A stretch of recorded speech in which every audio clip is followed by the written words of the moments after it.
saying that title correct? Yeah. Yeah. Last year.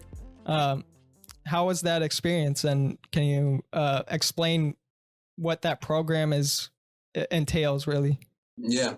So Adobe has a program called the Creative Residency, where every year they pick a handful of creatives and essentially like just sponsor them for a year. So you become an employee of Adobe, but you don't actually have any responsibilities for Adobe. So you pitch a project on how you would spend a year pursuing different creative interests. And so mine was sort of focused on video and building out my own YouTube channel and things like that. And that was the job I left whenever I decided to leave VaynerMedia. As I left that and pretty much transitioned immediately into the creative residency, which was awesome. It was way different than I anticipated, but it was good, and it just gave me time to really flesh out ideas and more than anything, figure out like sort of who I was. That was a year that I got to just sort of sit down and like really think things through. Excuse me. And then that project ended in May, and it was kind of a weird time to immediately be thrown into like freelance solo mode, like in the middle of a pandemic, without having like a massive client list to go off of.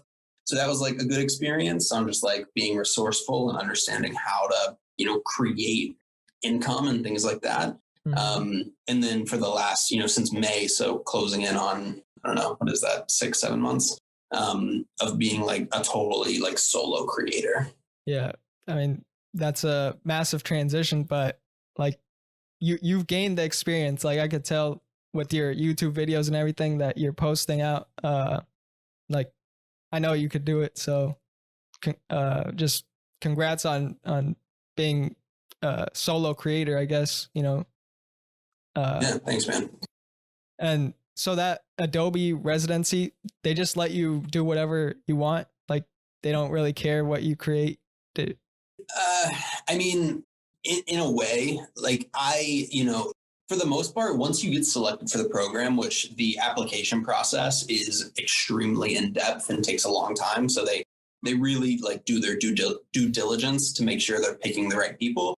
But once you got selected, outside of, one call a week where I would like touch base with my point of contact at Adobe, there was no one who was like checking in on me every day being like, what are you working on?